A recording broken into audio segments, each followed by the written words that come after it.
ನಾವು ಬೆಳಿಗ್ಗೆ ಎದ್ದು 6:30 ಅನ್ಕೊಂತೀನಿ. 6 ಗಂಟೆಗೋ 6:30 ಒಳಗಡೆ ನೋಡ್ತಾ ಇದ್ವಿ. ಜನ ಕೂಗಾಡ್ತಿದ್ರು, ಕಿರ್ಚಾಡ್ತಿದ್ರು, ಬಿಡಿ ಬಿಡಿ ಅಂತ. ಕಾವೇರಿ ಬಾವಿನ ಕ್ರಾಸ್ ಮಾಡಕ್ಕೆ, ಕಾವೇರಿ ನದಿನ. ಪೊಲೀಸವ್ರು ಬಿಟ್ರು, ಒಬ್ಬೊಬ್ಬರು ಬಂದ್ರು. ನಮಗೆ ಸರಿ ಆಯ್ತು, ನಾವು ಇವರೆಲ್ಲ ಬರೋಷ್ಟೊಳಗೆ ನಮಗೆ ತುಂಬಾನೇ ರಿಸ್ಕ್ ಆಗತ್ತೆ. ಅದಕ್ಕೆ ನಾವು ಒಂದು ಪ್ಲಾನ್ ಮಾಡಿದ್ವಿ, ಸ್ಟಾರ್ಟ್ ಮಾಡ್ಬಿಡೋಣ. ರಿಫ್ರೆಶ್ ಆಗಿ ಅದೇ ಸ್ನಾನ ಗಿನ ಮಾಡ್ಕೊಂಡು ಎಲ್ಲ ರಿಫ್ರೆಶ್ ಆಗಿ ಹೋಗೋಣ ಅಂತ. ಬಟ್ ಆದ್ರೂ ಸ್ವಲ್ಪ ನೋಡ್ತಿದ್ದೆ, ಒಬ್ಬೊಬ್ಬರೇ ಬರ್ತಾನೆ ಇದ್ರು. ಇದೇಗಿದೆ ಅಂದ್ರೆ ಬ್ಯಾಗ್ ಎತ್ಕೊಂಡು ಅವ್ರ ತಲೆ ಮೇಲೆ ಹೊತ್ಕೊಂಡು ಮತ್ತೆ ಬಾವಿನ ಕ್ರಾಸ್ ಮಾಡ್ತಾ ಇರೋದು. ನಮ್ಗೆ ಸರಿ ಅಂತ ಇನ್ನು ಕೆಲವರು ಸ್ಟಾರ್ಟ್ ಮಾಡಿದ್ರು, ಅದಕ್ಕೆ ನಾವು ಸ್ನಾನ ಮಾಡಕ್ ಸ್ಟಾರ್ಟ್ ಮಾಡಿದ್ವಿ. ಎಲ್ಲ ಫ್ರೆಶ್ ಅಪ್ ಆಗಿ ವಿತಿನ್ 10-15 ನಿಮಿಷದಲ್ಲೆಲ್ಲ ಅಂತ ರೆಡಿ ಆಗಿ ಈ ತರ ಹೋಗ್ತಾರೆ. ಇದು ನನ್ನ ಫ್ರೆಂಡು, ಅವರು ಸ್ನಾನ ಮಾಡ್ತಿದ್ರು. ಇದು ತುಂಬಾ ಹತ್ತಿರದಿಂದ ತೆಗಿತಾ ಇದ್ದೀನಿ ಇದೆಲ್ಲ, ಅಂದರೆ ನದಿ ದಾಟೋದನ್ನ. ಒಂದು ಸಣ್ಣ ವಿಚಾರ ಹೇಳ್ತೀನಿ.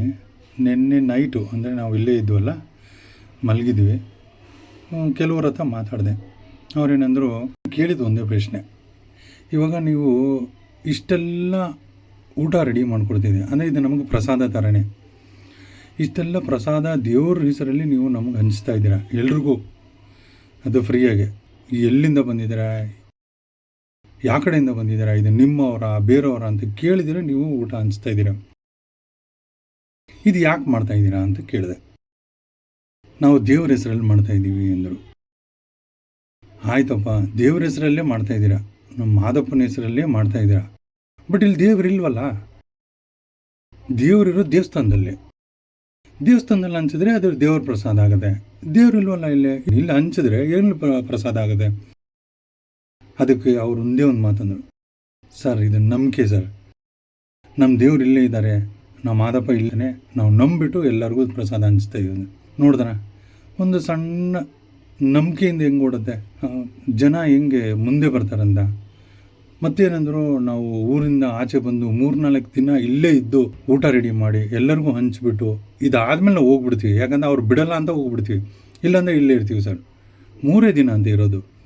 ಆ 3-4 ದಿನನೂ ಇಲ್ಲೇ ಇದ್ದು ಮಲಗಿ ಎದ್ದು ಏನು ಮಾಡ್ತಾರೋ, ಅವರೇ ಊಟ ಮಾಡ್ತಾರೋ ಸ್ನಾನ ಮಾಡ್ತಾರೋ ಅದೆಲ್ಲ ಗೊತ್ತಿಲ್ಲ. ಆದರೂ ಅವ್ರು ಇಷ್ಟೆಲ್ಲ ಹಂಚ್ತಾರೆ ನೋಡಿ ಎಲ್ಲರಿಗೂ ದೇವರ ಹೆಸರಲ್ಲಿ. ತುಂಬ ಪವರ್ಫುಲ್ ಅಲ್ಲ. ಒಂದು ತಿಳ್ಕೊಳ್ಳಿ ಜನ, ಎಲ್ರಿಗೂ ದಯವಿಟ್ಟು ದೇವ್ರ ಪ್ರಸಾದ ಅಂದರೆ ನೀವು ಮನೇಲಿ ಕೊಟ್ಟರು ದೇವ್ರ ಪ್ರಸಾದನೇ, ದೇವಸ್ಥಾನದಲ್ಲಿ ಕೊಟ್ಟರು ದೇವ್ರ ಪ್ರಸಾದನೇ, ರೋಡಲ್ಲಿ ಕೊಟ್ಟರು ದೇವ್ರ ಪ್ರಸಾದನೇ. ಸೊ ಅದೊಂಥರ ಡಿಫ್ರೆನ್ಸ್ ಏನಿಲ್ಲ. ದೇವ್ರು ನಂಬಿಬಿಟ್ಟು ಎಲ್ಲಿ ಬೇಕಾದರೂ ಹಂಚ್ಬೋದು, ಎಲ್ಲಿ ಬೇಕಾದರೂ ಕೊಡ್ಬೋದು, ನಾವು ಏನು ಬೇಕಾದರೂ ಕೊಡ್ಬೋದು. ನಂಬಿಕೆ ಅಷ್ಟೇ. ಕಲ್ಲುಗಳು ಶಾರ್ಪ್ ಇರ್ತವೆ, ಕಲ್ಲು ಮೇಲೆ ಕಾಲಿಟ್ರೆ ರಕ್ತ ಬರೋದು ಒಂದು ಬಾಕಿ, ಅಷ್ಟು ಶಾರ್ಪ್ ಇರ್ತವೆ. ಯಾಕಂದ್ರೆ ನೀರಲ್ಲೇ ಇರ್ತಾವಲ್ಲ, ಎಲ್ಲ ಗೊತ್ತಾಗೋದಿಲ್ಲ. ನೈಟ್ ಎಲ್ಲ ಹಿಂಗೆ ಬರ್ತಾ ಇದ್ದವು ಎಲ್ಲ ಒಂದೇ ಆ ದಡದ ಹತ್ರ ಇದೆಯಲ್ಲ, ಇಷ್ಟು ಜನ ಅಲ್ಲೇ ಇದ್ದಿದ್ದು. ಅವ್ರಿಗೆ ಊಟ ತಿಂಡಿ ಕಾಫಿ ಟೀ ಎಲ್ಲ ಅವರು ಸೌಕರ್ಯ ಮಾಡಿಕೊಟ್ಟಿರೋದು. ಮಲ್ಕೊಳ್ರಿ, ರೆಸ್ಟ್ ಮಾಡಿ, ಬೆಳಿಗ್ಗೆ ಹೋಗುವಂತೆ ಅಂತ ರೆಡಿ ಆದ್ವಿ ನಾವು.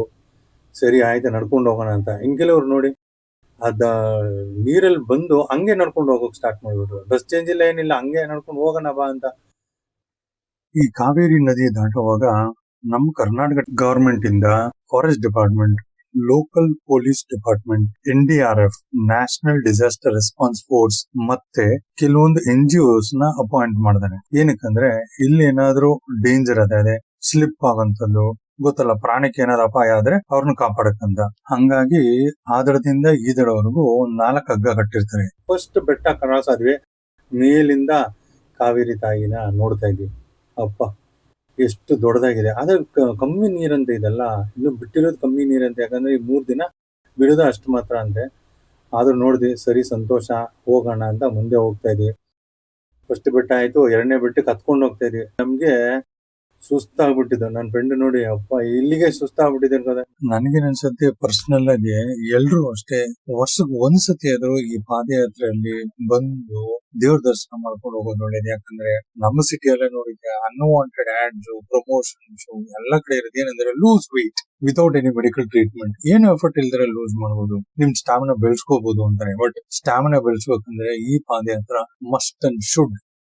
ನಮ್ ಪಾದಯಾತ್ರೆ ಹಿಂಗೆ ಮುಂದುವರಿಸಿದ್ವಿ. ಯೂಶಲಿ ಮೈಸೂರು, ಮಂಡ್ಯ ಆ ಸುತ್ತಲೂ ಇರೋ ಗ್ರಾಮದಲ್ಲಿ ಅಂದ್ರೆ ವಿಲೇಜ್ ಪೀಪಲ್ ಜಾಸ್ತಿ ಬರ್ತಾರೆ. ಬೇರೆಯವ್ರು ಅಷ್ಟಕ್ಕಷ್ಟೇ ಅಂತಂದ್ರೆ ಬೇರೆಯವ್ರು ನಂಬಲ್ಲ, ಇವರೇ ಜಾಸ್ತಿ ನಂಬ್ತಾರಂತಲ್ಲ, ಡಿಪೆಂಡ್ಸ್. ಹಾಗೆ ಬರೋ ದಾರಿಯಲ್ಲಿ ವಾಟರ್ಮೆಲನ್ ಮತ್ತೆ ಟೆಂಡರ್ ಕೋಕೋನಟ್ ಕೊಟ್ಟರು ದಾನಿಗಳು. ಫಾರೆಸ್ಟ್ ಝೋನ್ ಒಳಗಡೆ ಬಂದು ಕೊಡುವಂತ ದಾನಿಗಳು ಇವರು. ಮತ್ತೆ ನೋಡಿದ್ರಲ್ಲ ಕಳ್ಳುಗಳು ಎಷ್ಟೆಷ್ಟು ದಪ್ಪ ದಪ್ಪ ಕಳ್ಳುಗಳಿತ್ತು. ಇದ್ರ ಮೇಲೆ ಬರೀ ಕಾಲಲ್ಲಿ ನಡ್ಕೊಂಡು ಹೋಗೋರು, ಶೂಸು ಚಪ್ಪಲಿ ಇಲ್ದಿರ. ಎಷ್ಟು ಕಷ್ಟ ಅಲ್ಲ.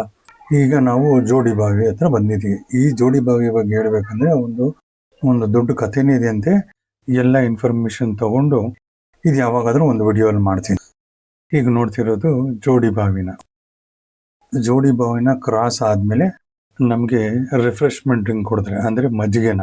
ಯೂಶಲಿ ಜೋಡಿ ಬಾವಿ ಕ್ರಾಸ್ ಆದ್ಮೇಲೆ ರಿಫ್ರೆಶ್ಮೆಂಟ್ ಡ್ರಿಂಕ್ ಅಂದ್ರೆ ಮಜ್ಜಿಗೆ ಕೊಡೋದು ಎಲ್ಲರಿಗೂ ಗೊತ್ತಿದೆ. ಬಟ್ ಆದ್ರೆ ನಮ್ಗೆ ವಾಟರ್ ಮೆಲನ್ನು ಮತ್ತೆ ಎಳ್ನೀರು ಕೊಟ್ಟಿದ್ರು.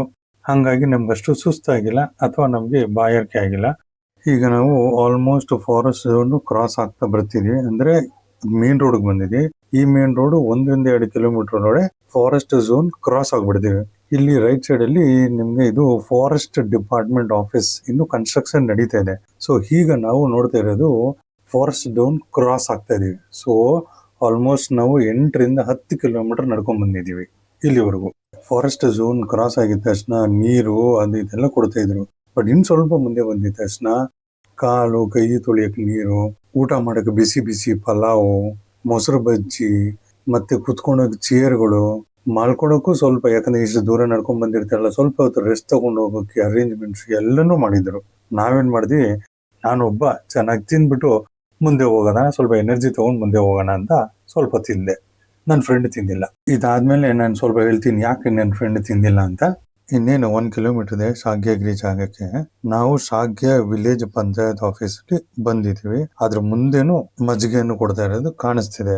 ಈಗ ನಾವು ಶಾಗ್ಯ ಗೌರ್ಮೆಂಟ್ ಹೈಸ್ಕೂಲ್ಗೆ ಬರ್ತಾ ಇದೀವಿ. ಇದು ಗೌರ್ಮೆಂಟ್ ಹೈಸ್ಕೂಲು. ಇಲ್ಲಿ ನಾವು ಡಿಸೈಡ್ ಮಾಡಿದೀವಿ ಸ್ವಲ್ಪ ಹೊತ್ತು ರೆಸ್ಟ್ ತಗೊಂಡು ಮಲ್ಕೊಂಡು ಅದಾದ್ಮೇಲೆ ಹೋಗೋಣ ಅಂತ. ಇಲ್ಲಿ ನಾರ್ಮಲ್ ಆಗಿ ಕ್ಲಾಸಸ್ ನಡೀತಾ ಇದೆ, ಸ್ಕೂಲ್ಸ್ ಎಲ್ಲ ಇದೆ, ನಡೀತಾ ಇದೆ. ಅಲ್ಲೇ ನಾವು ರೆಸ್ಟ್ ತಗೋಣ ಅಂತ ಡಿಸೈಡ್ ಮಾಡಿದ್ವಿ. ಸಾಮಾನ್ಯವಾಗಿ ಕೆಲವರು ಫಾರೆಸ್ಟ್ ಝೋನ್ ಕ್ರಾಸ್ ಆದ್ಮೇಲೆ ಈ ಶಾಗ್ಯ ಹೈಸ್ಕೂಲ್ ಅಲ್ಲಿ ರೆಸ್ಟ್ ತಗೊಂತಾರೆ. ಯಾಕಂದ್ರೆ ಇಲ್ಲಿ ರೀಚ್ ಆಗೋಷ್ಟೊಳಗೆ 11 ಗಂಟೆ ಆಗಿರುತ್ತೆ ಮ್ಯಾಕ್ಸಿಮಮ್. 11-4 ಗಂಟೆವರೆಗೂ ತುಂಬಾ ಬಿಸಿಲಿರುತ್ತೆ, ನಡೀಕ್ ಆಗಲ್ಲ, ಕಷ್ಟ ಆಗತ್ತೆ ಅಂತ ಕೆಲವರು ಇಲ್ಲಿ ರೆಸ್ಟ್ ತಗೊಂತಾರೆ. ಇಲ್ಲಿ ಯೂಶಲಿ ಊಟ ಕೊಡ್ತಾ ಇದ್ರು, ಮುದ್ದೆ ಕಾಲ್ ಸಾರು ಊಟಕ್ಕೆ ಕೊಡ್ತಾ ಇದಾರೆ. ಬಟ್ ಈ ಸತಿ ಯಾರು ಕೊಡ್ತಾ ಇಲ್ಲ. ಹಂಗಾಗಿ ನಾನಲ್ಲಿ ಪಲಾವು ಮೊಸರು ಬಜ್ಜಿ ತಿಂದೆ. ನನ್ನ ಫ್ರೆಂಡ್ ಇಲ್ಲಿ ತಿಂತೀನಿ ಅಂತ ಅಲ್ಲಿ ತಿಂದಿಲ್ಲ, ಬರೀ ಹೊಟ್ಟೆಯಲ್ಲಿ ಕೊಂಡು ಮಲ್ಕೊಂಡ್ಬಿಟ್ರು. ನಮ್ಮ ಪಾದಯಾತ್ರೆ ಮುಂದುವರ್ಸೋಣ ಅಂತ ಒಂದು ಕ್ಯಾಮರಾ ನೋಡ್ಕೊಂಡು ನಕ್ಕೊಂಡು ನೋಡಿದ್ದೆ. ಅವಾಗ ಗೊತ್ತಾಗಿದ್ದೆ ಅವಾಗಲೇ ಸೇಮ್ ಕಲರ್ ಟಿ ಶರ್ಟ್ ಹಾಕೊಂಡಿದ್ದೆ ಅಂತ. ಅದಾದ್ಮೇಲೆ ಇವರು ನಮ್ಮ ಫ್ರೆಂಡ್ಸು, ಅಂದ್ರೆ ನಮ್ಮ ಜೊತೆಲಿ ಬಂದಿರೋರು, ಇವ್ರು ಮುಂದೆ ಹೋದ್ರೆ ನಾವ್ ಹಿಂದೆ ಇರ್ತೀವಿ, ನಾವ್ ಹಿಂದೆ ಅವ್ರಿಂದ ಇದ್ರೆ ನಾವು ಮುಂದೆ ಹೋಗಿರ್ತೀವಿ. ಒಂದು ಮನೆಯಲ್ಲಿ ಪ್ರಸಾದ ಹಂಚ್ತಾ ಇದ್ರು, ಎಲ್ರು ಕೂತ್ಕೊಂಡು ತಿಂತಾ ಇದ್ರು. ಅದಕ್ಕೆ ನಾವು ಸ್ವಲ್ಪ ಏನಾದ್ರು ಪ್ರಸಾದ ತಿಂದು ಹೋಗೋಣ ಅಂತ ಕೂತ್ಕೊಂಡ್ವಿ. ಏನು ಕೊಟ್ಟಿದ್ದೀವಿ ಸರ್? ಪ್ರಸಾದ. Very good. ದಯವಿಟ್ಟು ಈ ಥರ ಪ್ರಸಾದ ಮಾತ್ರ ವೇಸ್ಟ್ ಮಾಡಬೇಡಿ ಪ್ಲೀಸ್. ಇದು ಪ್ರಸಾದನೇ, ಓಕೆನಾ? ಅನ್ನ ಪ್ರಸಾದ, ಅದಕ್ಕೆ ಪ್ಲೀಸ್ ದಯವಿಟ್ಟು ಈ ಥರ ವೇಸ್ಟ್ ಮಾಡಬೇಡಿ. ನೋಡ್ಕೊಳ್ಳಿ. ಇನ್ನು ಮುಂದೆ ಹೋಗ್ತಾ ದಿನ ಕೊನೆ ಆಗ್ತಾ ಇದೆ, ಡೇ ಎಂಡ್ ಸನ್ಸೆಟ್ ಬರೋ ಟೈಮ್ ಆಗ್ತದೆ. ಸೊ ಎಲ್ಲರೂ ಒಂದು ಕಡೆ ಕೂತ್ಕೊಂಡು ಎಲ್ಲರೂ ಅಂದ್ರೆ ಒಂದು ಊರು ಜನನೇ ಬಂದು ಈ ಪಾದಯಾತ್ರೆಯಲ್ಲಿ ಬರ್ತಾರೆ. ನೋಡಿ ಎಷ್ಟು ಚೆನ್ನಾಗಿರ್ತವೆ. ಅಲ್ಲಿ ಏನ್ ಡಿಸ್ಕಷನ್ ಆಗ್ತಾ ಇದೆ ಅಂದ್ರೆ, ಈ ಹೋದ್ ಸತಿ ಇಷ್ಟು ತುಂಬಾ ಸುಸ್ತಾಗಿತ್ತು, ಈ ಸತಿ ಅಷ್ಟು ಸುಸ್ತಾಗಿಲ್ಲ, ಹೋದ್ ಸತಿ ಅವ್ರು ಬಿದ್ರು, ಈ ಸತಿ ಇವರು ಬಿದ್ರು, ಏನೇನೋ ಮಾತಾಡ್ಕೊಂಡು ಅದೊಂಥರ ತುಂಬಾ ಚಿಟ್ ಚಾಟ್, ಅದು ಈವ್ನಿಂಗ್ ಚಿಟ್ ಚಾಟ್ ತರ ಇತ್ತು. ಇಲ್ಲಿ ನಮ್ಮ ಸ್ಪೆಷಲ್ ಗೆಸ್ಟ್ ಅಂದ್ರೆ ಚೀಫ್ ಗೆಸ್ಟ್ ಈ ವಿಡಿಯೋಲಿ. ಸೊ ಕತ್ಲಾಗ್ತದೆ, ಸೊ ಆದ್ರೂ ನಡ್ಕೊಂಡು ಹೋಗ್ತಾ ಇದೀವಿ. ಇನ್ನು ಮುಂದೆ ಹೋಗೋಣ ಅಂತ. ತೀರಾ ಕತ್ಲಾಗ್ಬಿಟ್ಟಿದೆ, ಅದಕ್ಕೆ ಟಾರ್ಚ್ ಇಟ್ಕೊಂಡು ಫಸ್ಟ್ ಟೈಮ್ ನನ್ನ ಲೈಫಲ್ಲಿ ಕತ್ಲಲ್ಲಿ ನಡ್ಕೊಂಡು ಹೋಗ್ತಾ ಇರೋದು ಪಾದಯಾತ್ರೆಯಲ್ಲಿ. ತುಂಬ ಒಳ್ಳೆ ಎಕ್ಸ್ಪೀರಿಯೆನ್ಸು. ಫುಲ್ ಸುಸ್ತಾಗ್ಬಿಟ್ಟಿದೆ, ಡ್ರೈನ್ ಔಟ್ ಆಗ್ಬಿಟ್ಟಿದೆ, ಆಗ್ತಲೇನ. ಇನ್ನೇನು ನಮಗೆ ಸಿಂಪ್ಟಮ್ ಗೊತ್ತಾಗ್ತಿದೆ, ಆದರೂ ಸಹ ನಾವು ಒಬ್ರಿಗೊಬ್ರು ಮಾತಾಡ್ಕೊಂಡು ನಡ್ಕೊಂಡು ಹೋಗ್ತಾ ಇದ್ವಿ. ಆಗ್ತಾಯಿಲ್ಲ. ಸೊ ಮುಖ ಎಲ್ಲ ಪೂರ್ತಿ ಸ್ವೆಟ್ಟಿಂಗು, ಭಾರ ಆಗ್ಬಿಟ್ಟಿದೆ. ಬ್ಯಾಗೆಲ್ಲ ಎತ್ಕೊಂಡು ಹೋಗಿದ್ವಿ. ನನ್ನ ಫ್ರೆಂಡ್ ನೋಡಿ ಈ ಥರ ಎತ್ಕೊಂಡು ಏನು ಮಾಡೋದು. ಸೊ ಒಂದು ಕಡೆ ರೆಸ್ಟ್ ಮಾಡೋಣ ಅಂತ ಇಲ್ಲಿ ಬಸವಣ್ಣ ಟೆಂಪಲ್ ಹತ್ರ ಬಂದಿದ್ದೀವಿ. ಸೊ ಇಲ್ಲಿ ಸುಮಾರು ಜನ ಸುಮಾರು ಜನ ಇಲ್ಲಿಗೆ ಬಂದು ಮಲ್ಕೊಳೋದು, ರೆಸ್ಟ್ ತಗೊಳೋದು, ಇಲ್ಲಾದ್ಮೇಲೆ ಮಾರನೇ ದಿನ ಹೋಗೋಣ ಅಂತ ಸೊ ಮಾಡ್ತಾರೆ. ಅದಕ್ಕೆ ನಾವು ಇಲ್ಲಿ ಡಿಸೈಡ್ ಆದ್ವಿ. ನೋಡಿ ಇಲ್ಲೆಲ್ಲ ಮಲಗಿರೋದು. ಸೊ ಕಾಣಿಸ್ತಾ ಇದೆಯಲ್ಲ, ಫಸ್ಟ್ ಹಿಂಗೆ ಕಾಣಿಸ್ತಾ ಇತ್ತು ನೋಡಿ, ಇದು ಇಲ್ಲಿ ಬಂದು ಊಟ ಮಾಡಿದ್ವಿ. ಅದೇ ಆ ದೇವಸ್ಥಾನ ಮುಂದೆನೇ ಊಟ ಎಲ್ಲ ಕೊಡ್ತಾರೆ. ಸೊ ರಾಗಿ ಮುದ್ದೆ, ಕಾಳು ಸಾರು, ಅನ್ನ, ಸಾರು ಎಲ್ಲ ಥರದ್ದು ಸೌಕರ್ಯಗಳಿರ್ತವೆ. ಬಟ್ ಈ ಥರ ಬಿಸಾಕ್ಬೇಡಿ ಪ್ಲೀಸ್. ಕ್ಲೀನ್ ಮಾಡಿ ಒಂದು ಕಡೆ ಬಿಸಾಕಿ ಎಲ್ಲ. ಇದೆಲ್ಲ ಅರೇಂಜ್ಮೆಂಟ್ಸು ಅಡುಗೆ ಮಾಡೋಕ್ಕೆ. ಸೊ ನೀಟಾಗಿ ತೊಳೆದು, ಪಾತ್ರೆಗಳೆಲ್ಲ ತೊಳೆದು, ನಾಳೆಗೆ ಏನು ಮಾಡಬೇಕು ಅಂತ ಡಿಸೈಡ್ ಮಾಡ್ತಾಯಿದ್ದಾರೆ. ಸೊ ಹೋಗ್ತಾ ಹೋಗ್ತಾ ಮತ್ತೆ ವಾಪಸ್ ನನ್ನ ಪ್ಲೇಸಿಗೆ ಹೋದೆ. ನಾವು ಎಲ್ಲಿಂದ ನಡ್ಕೊಂಡು ಬಂದಿದ್ವಿ ಅಂದರೆ ಆ ಟೆಂಪಲ್ ಹತ್ರ. ನೋಡಿ ಇಷ್ಟು ಜನ ಅವ್ರ ಮನೆಯಲ್ಲಿ ಹೆಂಗೆಲ್ಲ ಮಲಗಿರ್ತಾರೆ, ಆದರೆ ಇಲ್ಲಿ ರೋಡಲ್ಲಿ ಮಲಗ್ತಿದ್ದಾರೆ ಎಲ್ಲರೂ. ಅದು ನನಗೆ ಒಂಥರ ಇಮ್ಯಾಜಿನ್ ಅಲ್ಲ, ಇದು ಸತ್ಯನ ಇದು. ನೋಡಿ ಎಷ್ಟು ಖಾಲಿ ಇತ್ತು ಆವಾಗಲೇ, ಇದು ಪೂರ್ತಿ ತುಂಬ್ಕೊಂಡ್ಬಿಟ್ಟಿದ್ರೆ. ಒಳ್ಳೇದು. ಇದು ಬಸವಣ್ಣ ಟೆಂಪಲ್ಲು ಸ್ಟಾರ್ಟಿಂಗಲ್ಲಿ ಇದ್ದಿದ್ದು ನಾನು ನೋಡಿದಾಗ ಎಷ್ಟು ಖಾಲಿ ಇತ್ತು ನೋಡಿ, ಯಾರೂ ಇರಲಿಲ್ಲ. ಬಟ್ ಆವಾಗಲೇ ಹೆಂಗಿದ್ದು, ಅಲ್ಲಾದಮೇಲೆ ಅದು 1 hour ಬಿಟ್ಕೊಂಡು ಬಂದಿದ್ದು, ತುಂಬೋಗಿದೆ ಜನ, ಕೆಳಗಡೆನೇ ಮಲಗಿದ್ರು. ಸೊ ಇವಾಗ ನಮಗೆ ಟೈಮ್ ಆಯಿತು, ನಮ್ಮ ಬಾಡಿ ರೆಸ್ಟ್ ಕೇಳ್ತಾಯಿತ್ತು. ಹಾಗಾಗಿ ನಮ್ಮ ಟೆಂಟ್ ಹೌಸ್ ಇದು, ಓಕೆನಾ. ಸೊ ನಾವು ಒಂದು ಪೇನ್ ಕಿಲ್ಲರ್ ಟ್ಯಾಬ್ಲೆಟ್ ಹಾಕ್ಕೊಂಡು ಚೆನ್ನಾಗಿ ನಕ್ಕೊಂಡು ಕೊನೆಗೂ ಡೇ ಎಂಡ್ ಆಗ್ತಿದೆ. ಸೊ ಇವತ್ತಿಗೆ ಡೇ 2 ಮುಗೀತು. ಸೊ ನೆಕ್ಸ್ಟ್ ಡೇಗೆ ನಾನು ಅಪ್ಲೋಡ್ ಮಾಡ್ತೀನಿ. ಅಲ್ಲಿವರೆಗೂ ದಯವಿಟ್ಟು ಸಬ್ಸ್ಕ್ರೈಬ್ ಮಾಡಿ, ಶೇರ್ ಮಾಡಿ, ಲೈಕ್ ಮಾಡಿ. ಆ್ಯಂಡ್ ಪ್ಲೀಸ್, ಇವತ್ತಿನ ಡಿಸ್ಟೆನ್ಸ್ ಎಲ್ಲ ಕವರ್ ಮಾಡಿದ್ದು 25.48 kilometers, 36,065 steps. Signing off. Bye.